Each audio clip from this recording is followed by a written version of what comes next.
when working from home is making sure that your audio and video connections work and your systems work. So let's get going. Okay, today I'm Greg Ball. Hannah, I'm a project director at Coxon Alliance. I've been a consultant for 10 or so years. I spend a lot of time, as part of that role, I do spend a lot of time leadership management coaching, and I've been a remote worker for a long time. I'm joined today by Peter Braithwaite and Jonathan Clegg. Could you introduce yourselves, please, guys? I'm Peter. Hello, good afternoon. I'm Jonathan. Okay, welcome.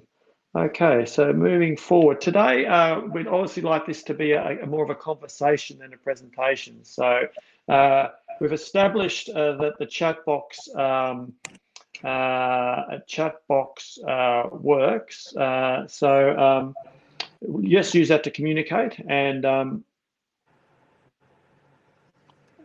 move forward. It's just some reason my screen jumped ahead a couple of spots. Jump forward. We're going to have a couple of questions surveys. So those of you on the line, when the questions come up, please answer those. They're quick questions. Today we're going to provide some information, and at the end we'd like to gauge, based on your working from home experience, what sort of support you think you may or may not need moving forward. Had a few more people join on the phone line, which is good. Excellent. We've got a really nice quorum today. So today's agenda, a quick overview of the current situation. Then we're going to really focus on, in terms of working from home, what individuals can do to make it a success. And then as managers, what we can do to help individuals and our organisation make working from home a success.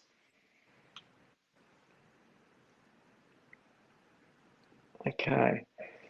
There's a lot of research around to suggest that working from home is not as great as it can be. There's a lot of, whilst we're very good at setting up the basics, things like internet connections, phones and that, the psychological piece around how people are coping and handling the change in this environment become a bit of a challenge. And so today's focus is much more on how do we make it work for people, as opposed to how do we make the technology and tools work from a working from home space. And I guess if I can add something to what Greg was talking about there in terms of the people side, my daughter and her family live in Germany. They've been in lockdown now for going into week 6. And she said the first few days it was okay, and then it became a bit frustrating. And then they moved into weeks of anxiety, and they live in a comfortable home, they've got access to the outdoors and all of that. But she said that this anxiety became the new normal. That became the way things were. And so for her and her husband and their kids, they had to establish a routine. And it's that aspect of creating something that was a routine on a daily, weekly basis. It didn't have to be the same every day, but something that gave them a sense of what their days and weeks were going to be about. So that schedule became quite an important aspect of how they managed the emotional side. And I think they're a bit surprised by that. The second thing, of course, that was no surprise, their view was that they needed exercise. Particularly, they've got an 8-year-old son. Getting him exercised was absolutely critical for everybody's well-being. So we shouldn't forget all of those kinds of things that play into the way we feel when we're at home. They're 6 weeks in, so they're quite a few weeks ahead of what we're going through at the moment. Greg? Okay, so really to gauge on what's on people's minds, there's a couple of questions, and I'll activate the questionnaire in a moment. What are your concerns? I guess from 2 perspectives, and if you enter your answers in the survey, is from a manager, your position from a manager, choose A, B, or C, is in terms of from a manager perspective what your main concern is, and then from an individual, what is your concerns about working from home? I'd just like to gauge those. So there's a survey which is now being up on screen. So if you could just quickly select those, I'll give you a moment. So if you could just quickly choose one of those, enter that in, and give some indication of what are the key things that are concerning people. A few responses coming through. Okay. Greg, the people on the phone, if they've got the presentation up, they'll be able to do it. They've got the presentation, so I think people on the phone should be able to. If you're having trouble, or alternatively, if there's something there that's not on the list, please feel free to enter something into the chat box around. This is your major concern, so do that good. So. So we've got, if you give it another moment or so, if you haven't put your response in, if you have, that'd be great.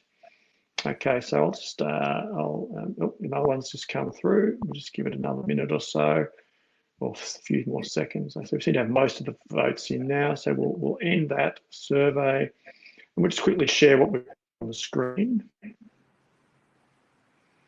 So we've got around, so most people are concerned with, so as I said before, there's no responses around being set up adequately from remote work. So in terms of the technical aspects, companies are very good at getting us the stuff in place so that we can work from home. The key things being, as a manager, being separated from your team, and then concerns around about the performance of your teams. And then as individuals, and we find this, people find it hard to settle in, often distracted, and that constantly working mode. So we'll talk about and we'll cover off on those items as we go through. Just Jonathan, anything pop up in the chat box that's different to that? I can't see anything come through. No, Greg, keep going. Those are the concerns. Okay, excellent. I'll just jump back into the presentation. And in fact, those concerns are how we came to this webinar. A couple of weeks ago, in organisations that we were working in, we found a lot of talk was about what chair will I be sitting on? Do I have enough screens? But nobody was really talking too much about how it's going to work and whether or not their team would feel managed, organised, and essentially teamwork. So this is Maslow's hierarchy of need. It's a fairly well established management tool. And where we started to focus was, what do teams need to make sure that they are able to perform? And I don't mean the physical stuff like a new screen or some sort of software. We're talking about the management practices. And that led us to really talking and saying, okay, so what are the basics? What are the things that you'll have to do to make this a success? And that'll be the focus of today's webinar. So you just go back to, we had Maslow's hierarchies in there. It's just like to bookend this conversation. So today we're going to focus on the middle piece, the psychological piece. So we spoke about the basics, getting the basic things right. Have we got the right equipment, etc., etc. We're not focusing on that today. Plus, we're not going to focus on the long-term needs, and these will come as working from home becomes a much more, and it will probably last for quite a while now. Things like training, personal development, self-development, developing our teams, and that self-actualization stuff, that will be a much bigger concern moving forward. But today's topic is around about that middle is, how do we make this work now so we can think about in the future how we can actually leverage this and improve ourselves and our organizations. So as I said, the focus will be for individuals and managers around those psychological needs. How do we make working from home a success? And there's two real key elements there. There's the esteem piece around about accomplishments. How do we make us feel that we are achieving things and being recognised for that? And then secondly, is that sense of team, being part of a team. How do we build that? It's much easier in an office environment when we're all together, but from a distance remote learning piece is, how do we create that? How do we create that feeling of accomplishment? It's how do we ensure that people are being recognised for attainment and not just for themselves, but as for the team. Our view is that creating the right operating rhythm and being cognizant of those challenges helps build that sense of belongingness. And you can, as a manager, there are certain things you can do on a regular basis to ensure that their belongingness, sense of purpose and achievement is maintained. And in fact, it can really enhance performance and hopefully overcome those concerns around productivity and effectiveness that we're all having at this point in time. So we'll talk a bit about why the operating rhythm is important. There's a raft of things that go to supporting our people, not just in the way they do their work, but the way they feel about the way they work. And there's nothing surprising about any of these issues. Creating, and I'll unpick these in a bit of detail, but creating a structure for people so that they've got some certainty around what their day, their week, their role is about. Zones of stability, I'll come back to that in a moment. But that's a critical thing that is, I think, a powerful tool for all of us at the moment in this uncertain time. The consistency is also something that's really important, because that's what helps us create a new normal. If we to recreate behaviours or recreate patterns, you need to have a consistent ability to deliver on it, and then it becomes a muscle memory. Clarity, particularly when you're not in the same room, in the same space all the time, clarity of who does what, when, where, how, why is absolutely important. You want to remove confusion from people's lives. And then, of course, the setting up the routines and the ability to recognise performance, what's going well and what's not going well, so that we can have those authentic conversations. But before I dive into it, I want to go back to the zones of stability. One of the things that is important for us to, as managers with our people, in these uncertain times where everything is shifting, is to remind them about how much is still the same as before. Our customers still have the same needs. They may be slightly different, but ultimately they're coming to us for the same kinds of products or services or outputs. The way we do our work, the process is still the same. We may be sitting in a different seat, in a different environment, different distractions, but the processes and systems we use are the same. Our team members are the same. There's a whole raft of things that have not changed. And it's sometimes in times of great uncertainty, it's important for us to all remind ourselves of what is still the same as before.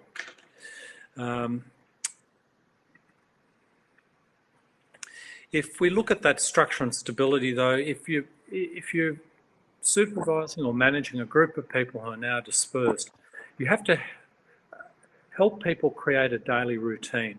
These are the guide wires that sit within your team, the structure that holds it all together. It's not just a group of individuals all dispersed. It is still a team, although they're not all in the same place. And some organisations have got great expertise and experience with this because they've got multiple sites and a raft of things like that. Others don't have that. But we know that it is important that you create a routine that is not just for the individual, but also focuses back on the team. That's that rhythm, that pattern by which we move through our daily routines, our daily work processes. And if you can create a structure that people understand, that is in place about the way their day starts and finishes and what they move through the day. It doesn't have to be identical for everybody. It wasn't before. We had flexible working hours, working from home and after, things like that. But we are not in a completely fluid environment. We need to help people move to a stabler, structured point at which they can focus on the work that's ahead of them. And then hitting those daily routines becomes important. So what have we planned to do today? Did we get it done? Always focusing back on a raft of things like that, and you'll see that in the next slide, when we talk about consistency and clarity, that scheduled routine of what I do on a daily, weekly basis needs to be established or re-established. Helping people create a plan for their day, for their week. It's not about everybody having the same plan, of course. People are doing different work and they've got different demands and distractions around them, but helping people set an expectation of what they need to do for the day. So if you go back to my earlier comment about the experience my daughter is going through, for herself and her husband and for their kids, setting that plan was going to their mental well-being, their psychological health. It also just clarifies things, just moves all that distraction out of the way, and you can then get on and do stuff. As a manager, it's important. It doesn't make it any more or less important. It's the same importance, following up and supporting your team across the day. Have they been able to maintain the routine? What distractions have got in their way? Maybe different now that they're at home. They're not having as many meetings, although I'd have to say, I think the complaint we're hearing most from people is, I am on video conferences all day long. I can't get my work done. So I think sometimes your role may not just be to ensure that you're checking in with your people, but everybody's not checking in with them. So how do you create spaces for them to be able to maintain their routines? And it's got to be done daily. I mean, I think there is this, don't underestimate the impact of that daily contact. Sometimes in the normal working environment, in an office, it can be quite passive, but it's still there. You're present in your team's space on a daily basis, a weekly basis. They see you. You might be going off to meetings or things like that, or interacting with others, but you are present. So you have to figure out how to remain present and relevant in the daily life, and so that consistency is really important. The clarity, we always hammer that, but people's clarity on what their role is, what their jobs are, what the priorities are, what good looks like, it's important to always reiterate that. If people are clear on what your expectations as a manager or as an organisation are, then it is much easier for them to fulfil those. I'll finish with this attainment. Did we get done what we said we'd get done? Did we hold to our rhythm, our routine on the daily basis? Did we hold to the plan that we set for today? So we were going to talk at 9 o'clock this morning. That's my role as a manager. Did you manage to get through your work list, whatever that means? What was your plan for the day? Did you manage to achieve it? What was your plan for the morning? Were you able to achieve it? But being able to put in place an understanding of those challenges, whether it's the distractions of other people trying to work from home, kids trying to homeschool from home, setups that actually aren't ideal, a whole raft of things like that. In this environment too, when people are dispersed and are individuals, recognising not just what people have been able to achieve in the current environment, and you'd expect to see it go forward, there is also this element that how they've operated as a team becomes even more important, because you don't want this series of islands floating out there. That becomes impossible to manage, but it is also something that you want to maintain the esprit de corps that your team has. The importance of that is a really critical thing. It's harder to do it when you're all spread out. But I think it will come back to some of the celebration and the recognition, but you do have to be able to get together as a team and think and talk.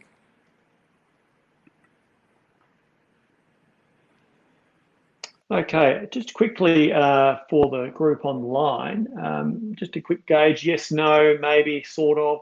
Do we have a good operating rhythm happening at the moment, do you think, in your teams? Or it's just a quick comment to see if we get a general sense of where people are at. Okay, it's a question that hasn't generated a lot of responses, so I'll keep moving forward. So in terms of an individual, what can we do? I think the key things here, and I'll go into more detail, self-awareness about how you work, the best way you work, creating routine.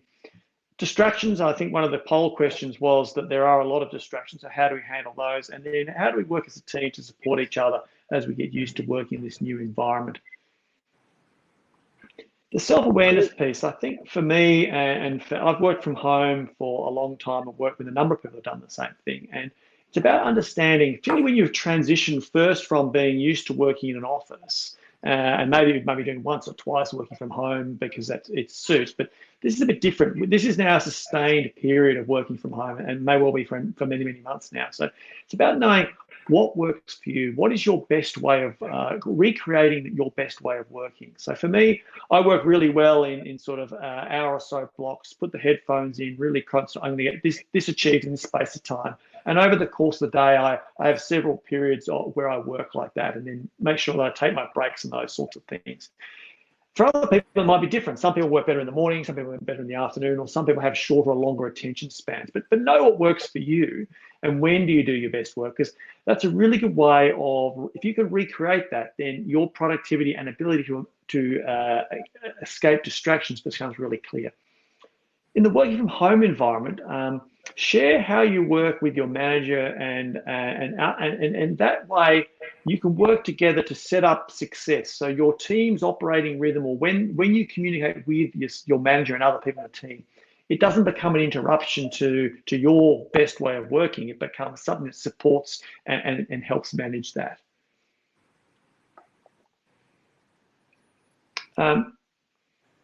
So creating your best routine is creating a pattern and then break down the day into two. So this is, you might have, it depends on what you do. Have a certain number of things you need to get done today. When are you going to do them, and how best you're going to do them? Take your breaks. But this is also, the other question was, people felt that they were always on all the time. This way you can start to take a break. It can be a challenge. I agree with that. So this is about understanding my work day goes from this period to this period. These are the things that I've planned to do today, and creating your day to fit those, and be very disciplined about your breaks and when you take them, and be disciplined about how productive you are, and avoid the distractions. I think distractions are usually the thing that might mean we don't end up taking breaks, is because emails come in, social media pops in. We spend a lot of time working on our distractions and not getting stuff done that we plan to do in the first place. Distractions they are very different when you move working from home. I remember when I first started working from home, I was the only person in the house, and the fact there was no one there was actually a distraction for me. Things like the fridge, the TV, those sorts of things became a distraction. I had to really be disciplined about, okay, I'm here by myself. How am I going to get the stuff done? And that's how I created my method of working. It can be, at the moment, I've got a house full of children doing distance learning as well. That's changed my dynamic. I was used to an empty house. Now I've got to get used to a house full of people doing different things. So I've got the earphones in, I have the music going. I set my set times when I work and when I work my best. And I try to stick to that routine. Having a routine and understanding what those distractions are, and then thinking of ways to overcome them is the key to, I guess, distractions and procrastination, overcoming those. As a group, talk about this with your manager and with your team.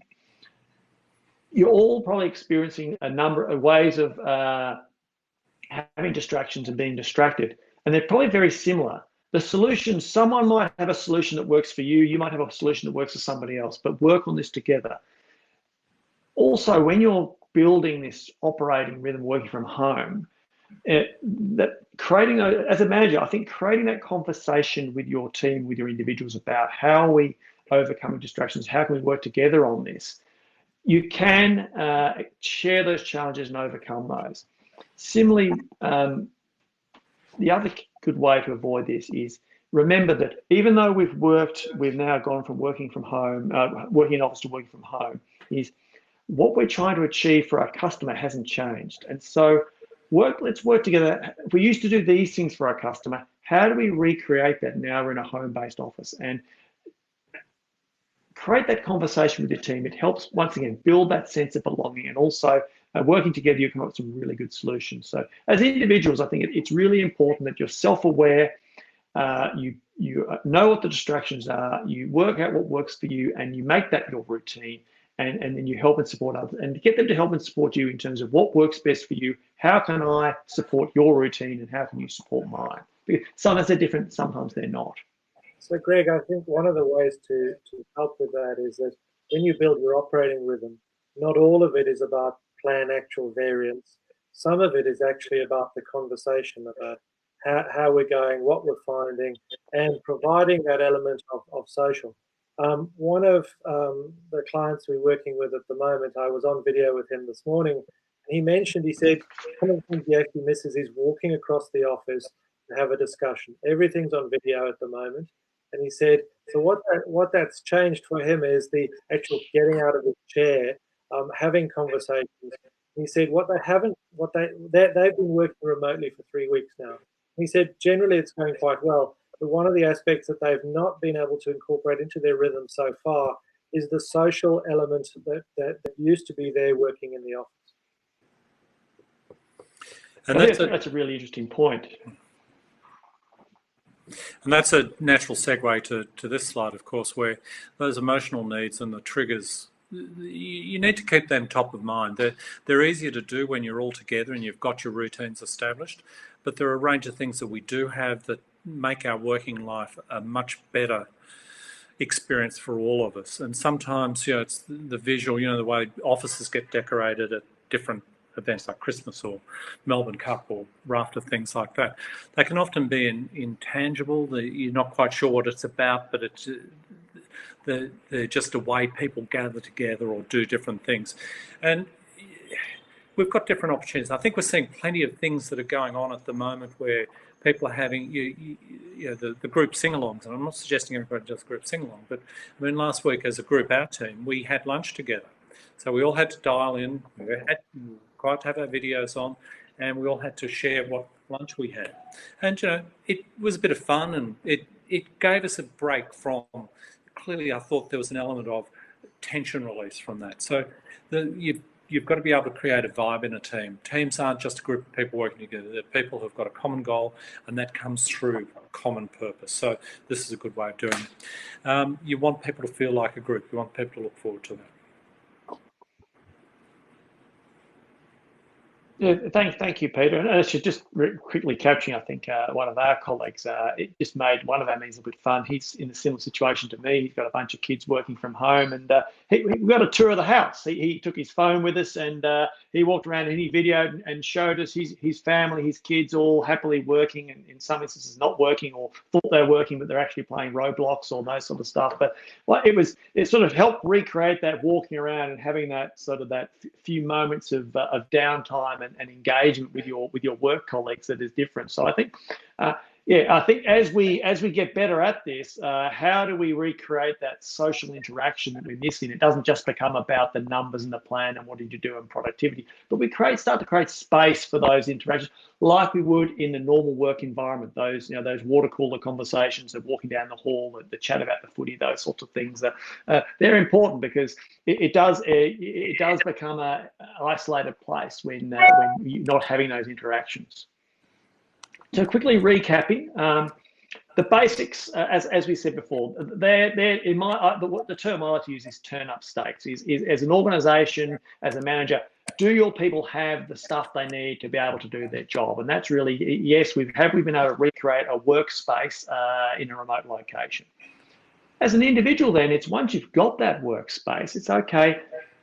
Being self-aware and knowing what works for you. What's my best way of working? Do I work in short blocks, long blocks? Do I need this? Do I need that? And how do I recreate that feeling when I'm at my home office so I don't get distracted, I don't procrastinate, I can still do the things that my customer is expecting me to do.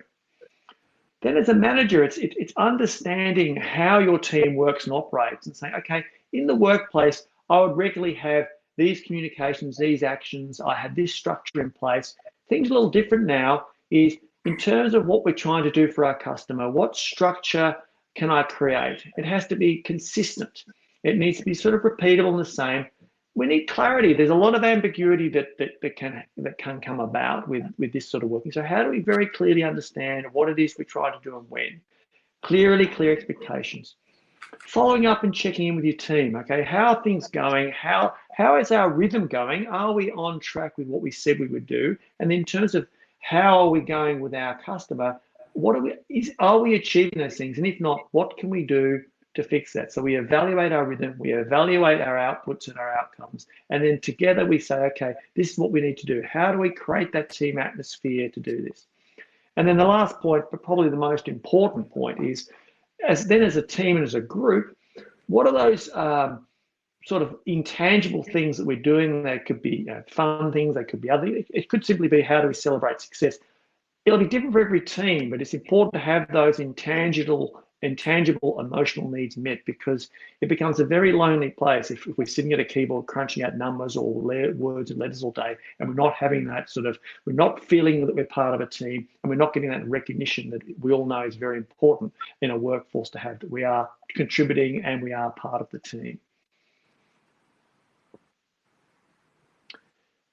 So that's just before we finish up. I've got another question survey that I'll put up. The question is was today useful? And if we were to do, this is a series of webinars, so what else do we need to do more of? And so the questions here, we'd like to do this again with a greater focus on operating rhythm, ways of communication. And then thinking about your current situation is, where would you like some additional help? So if we could sort of put some comments in here, put some questions in, answer those, and we'll get a sense of where are people at. Our plan, our approach to this is kind of agile. We'll keep presenting content at the end of each of these webinars. We'll engage as we can and say what would we like more of, and we'll try to provide that over the coming weeks and months so that we keep this interaction going and we help move people that we work with forward in overcoming this challenge of working from home. So a lot of responses coming in. Setting up the operating rhythm, it seems to be an important one, and better ways of communicating as well. They're important. And we're also getting responses in, helping develop an operating rhythm.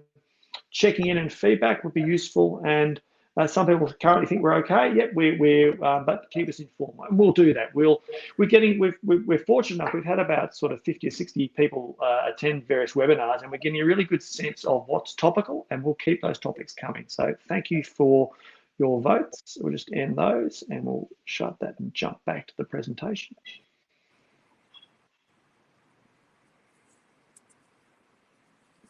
So as I said, we're moving forward. This working from home and working remote is going to continue for many months now. We don't know where it's going to end up, but as working with the people that we work with on a regular basis, we want to help as much as we can, and where we can help and support, we will do that. As part of, with that in mind, we've created an email address, remoteworking@Coxon Alliance. If anything crops up, any questions you have or would like some help, either reach out to us directly if you know one of the team at Coxon, or send us a question or email, and we will respond to you within 12 to 8 hours as soon as we can to that. Thank you for your attendance. Before we go, Peter, Jonathan, any comments or questions? Just in terms of following on from last week's session, this is a rerun of last week's session. From that, we are running a session tomorrow on establishing an operating rhythm, which was part of the feedback from last week's session. So those of you on today's, it's same time tomorrow if you'd like to, if you've not already registered, and if you're interested in continuing the conversation, we'd like to continue the conversation. So thank you for today. Thank you very much, everyone, and have a safe week.